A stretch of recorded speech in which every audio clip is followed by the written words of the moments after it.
Hello dear learners. In this video we are going to discuss policies which governs school education in India. Let us first understand the concept of policy. So what is policy? According to Cambridge Dictionary, policies means a set of ideas or a plan of what to do in a particular situation that has been agreed to officially by a group of people, a business organization, a government, or a political party. It implies principles or courses of actions adopted by individuals, group, or government. Schools are formal organizations that are governed by certain bodies, which may be the government or its agency or a private body. In case of government organizations or a body, it is the central or state governments who frame the policies. And in case the private organization or body, the policies are formulated by the representative organization within legal framework of the country or state and cannot contest the government policies. Policies are, however, different from laws formulated by the legislature and other agencies of the government. But in order to enforce the policies, especially those formulated by the government, they may be concretized into laws, ordinance, directives, and other such instruments. Moreover, there is the scope for judicial remedy for the violation of laws made by the legislature. Now, we'll discuss school education policies in India. In India, policies related to school education refers to the various guidelines, regulations, and frameworks set by the government to govern and improve the education system at the school level. These policies are designed to ensure equitable access to quality education, promote inclusivity, enhance learning outcomes, and address the specific need and challenges of the education sector. They outline the goals, strategies, and implementation mechanisms to achieve desired educational outcomes such as literacy, numeracy, skill development, and overall development of students. These policies cover aspects such as curriculum development, teachers training, infrastructure development, assessment and evaluation, inclusive education, and the uses of technology in education. The policies aims to create an enabling environment that support the holistic growth and development of students and prepares them for the challenges of the future. In case of government schools, the central or state government formulate the policies for the schools. Some basic policies governing the activities of the schools is also formulated by the school management committee or the governing body. The implementation of the policies related to school lies with the head teachers, principal, and school management committee of the school. The head teacher or principal and the school management committee must be aware of the educational policies because in the context of these directives, he or she has to carry out the administration of schools. The head teacher or the principal and the school management committee frame the rules for the school aiming at the efficient administration of the school. Such rules are framed keeping in mind the policies framed by the government from time to time. Any decision that the school's head would take has also to be in accordance with the guidelines provided by such policies framed from time to time. In India, besides the school run by government, there are schools which are run by religious bodies, trust, non-government organizations, or even individuals.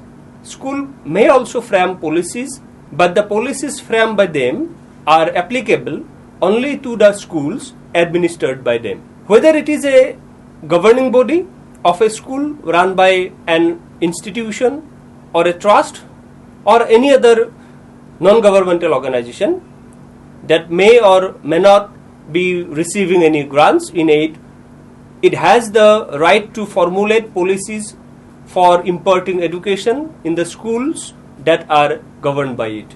We have already discussed that education is a subject of concurrent list which enables both central and state government to legislate it in a manner suited to it.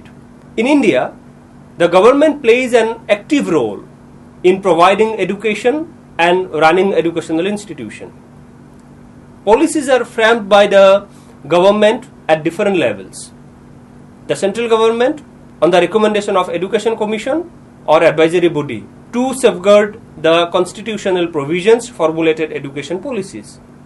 Pattern of school education, the policy regarding the language to be taught at the school, the inclusion of science and mathematics till the secondary level, etc., have resulted from the recommendations made by the different education commissions formed time to time. Keeping the constitutional provisions in mind, the government may take special measures for providing education and upliftment of the socially and economically backward section of the country. In such case, policies are formulated to help students from such sections.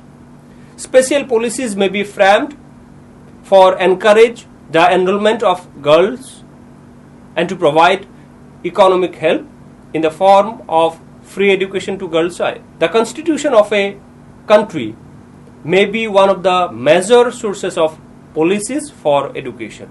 The state government can formulate policies related to education according to the need of their respective state. However, these policies are to be framed in accordance with the constitutional framework and the national policies of education. In fact, the policies and rules for the schools run by state governments are framed by respective state governments.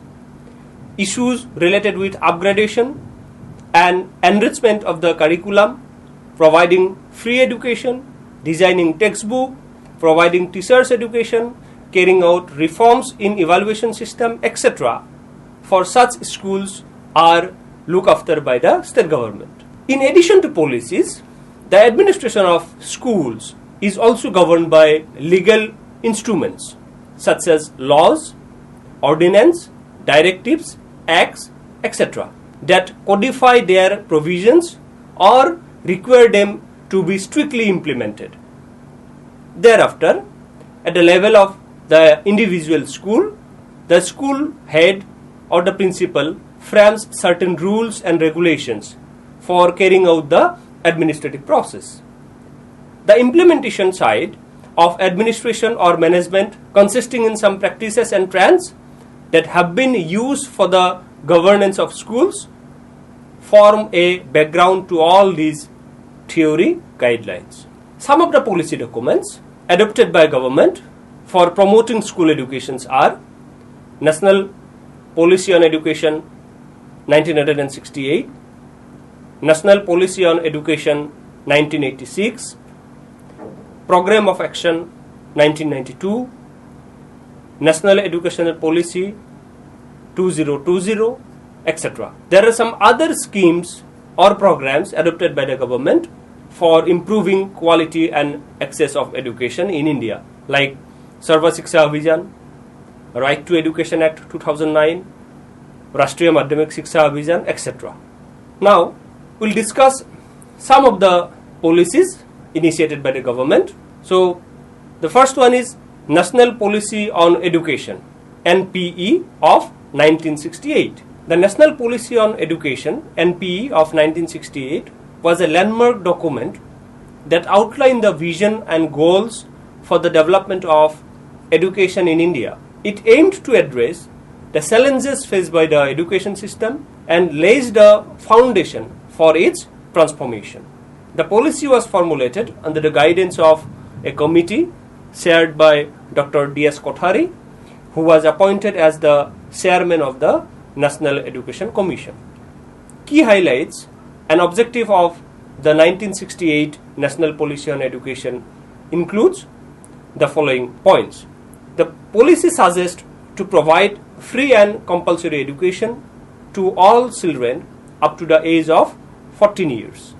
The policy advocates for equal access to education for all sections of the society, irrespective of gender, caste, religion, or socio-economic background.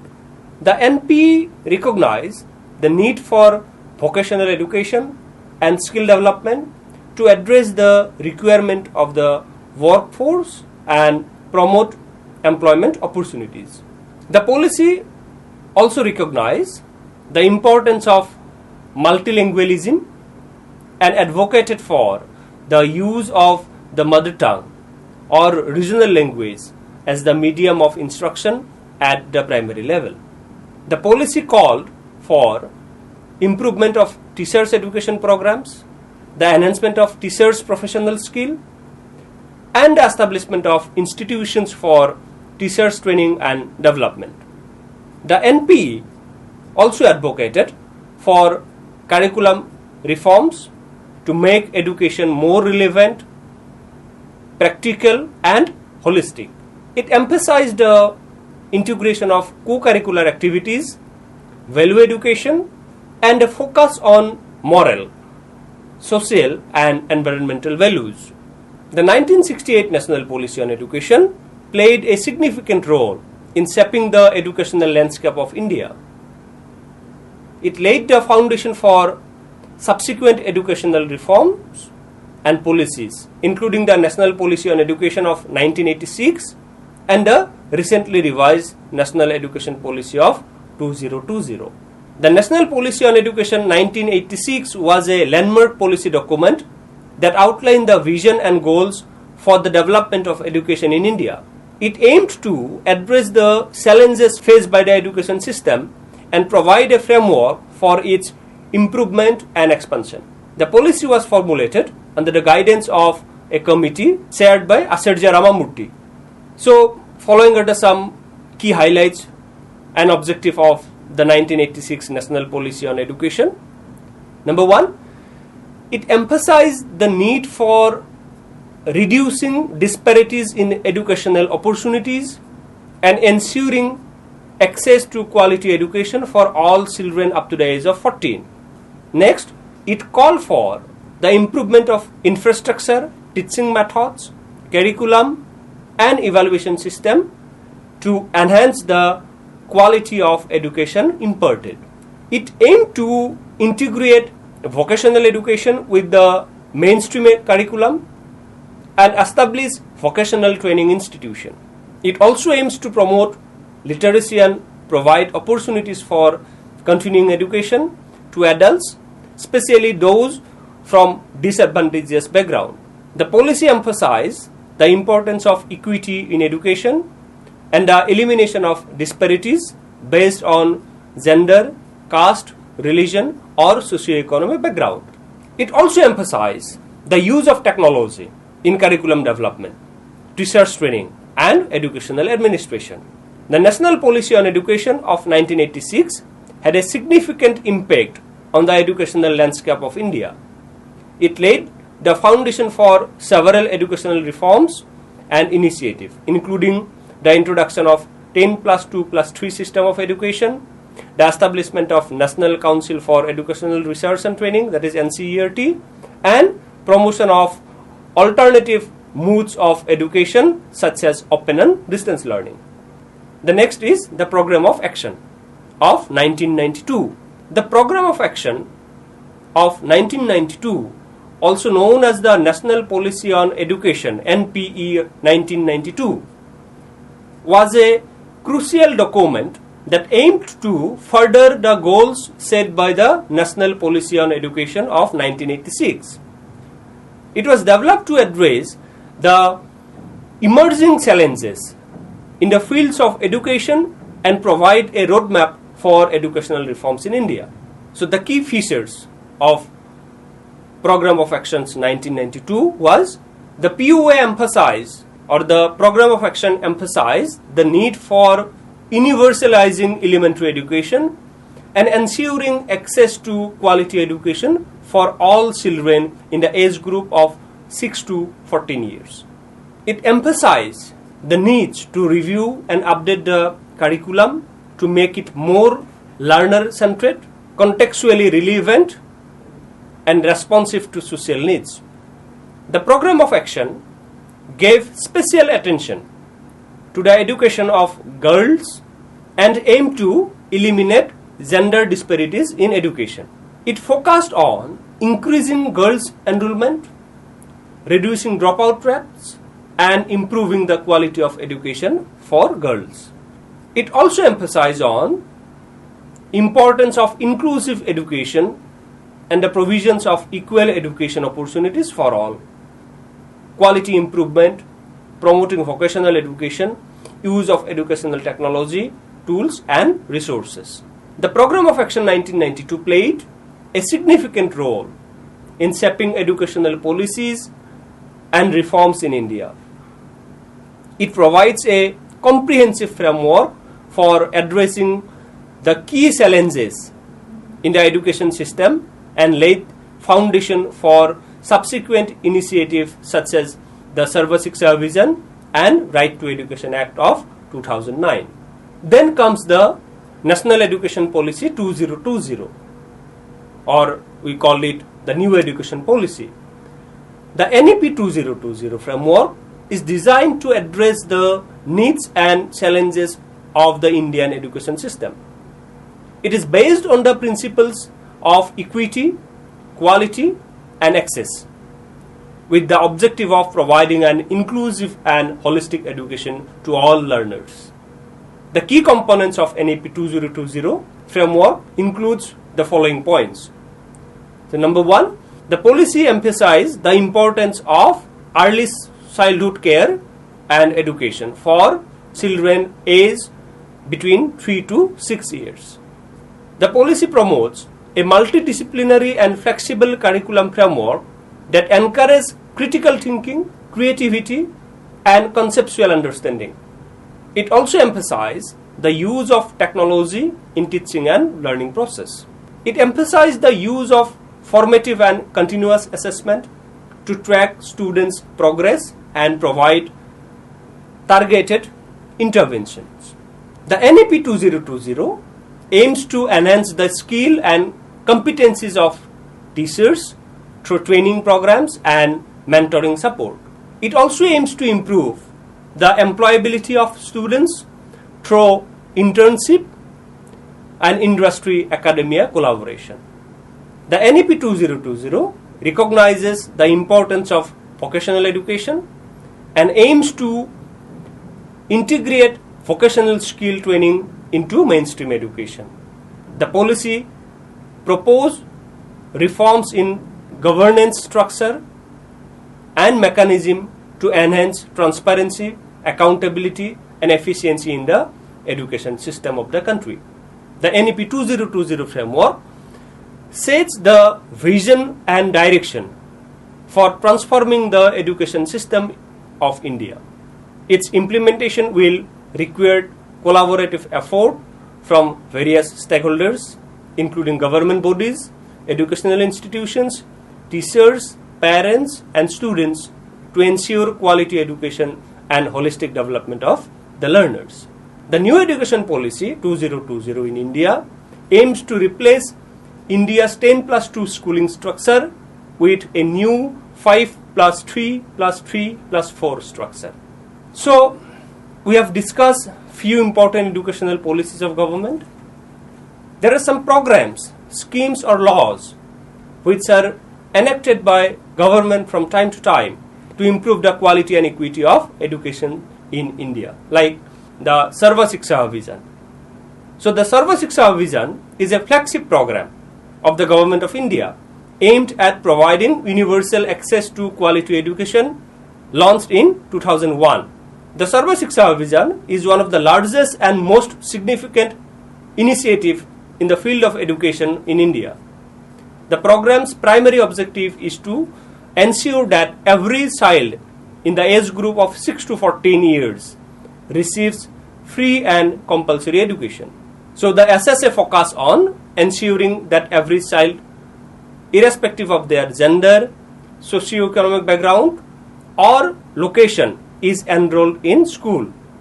The program aims to provide adequate infrastructure and facilities in schools, including classroom, toilets, drinking water facilities, libraries, and playground. The Sarva Shiksha Abhiyan emphasizes enhancing the quality of education by providing teachers training, curriculum development, and improving the teaching learning process.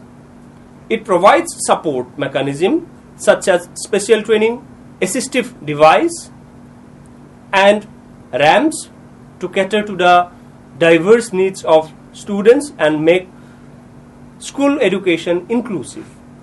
The program encourages community participation and involvement in the planning and implementation of educational initiatives. It aims to create a sense of ownership among parents, the local bodies, and community members in the management of schools. The Sarva Shiksha Abhiyan emphasizes regular monitoring and evaluation to assess the progress and impact of the program. Through the Sarva Shiksha Abhiyan, central government provides financial support to state and union territories to meet the educational requirement of children. The next important policy initiative is the Right to Education Act of 2009. The enactment of Right to Education Act 2009. The objective of Right to Education Act, also known as Right of Children to Free and Compulsory Education Act RTE 2009, is to provide free and compulsory education to all children in the age group of 6 to 14 years in India. The Act aims to ensure that every child has access to quality education without any discrimination, regardless of their social, economic, or cultural background. Then the midday meal scheme. The midday meal scheme is a school meal program implemented by the government of India. It was launched in the year 1995 as a centrally sponsored scheme to address the issue of malnutrition, hunger, and education in primary and upper primary schools across the country. The main objective of the scheme is to provide nutritious meal to children to improve their nutritional status, increase school enrollment, and enhance their learning outcomes. So, we discuss some policies and some schemes which are enacted in order to improve the educational scenario in India. With this, we'll conclude. Thank you.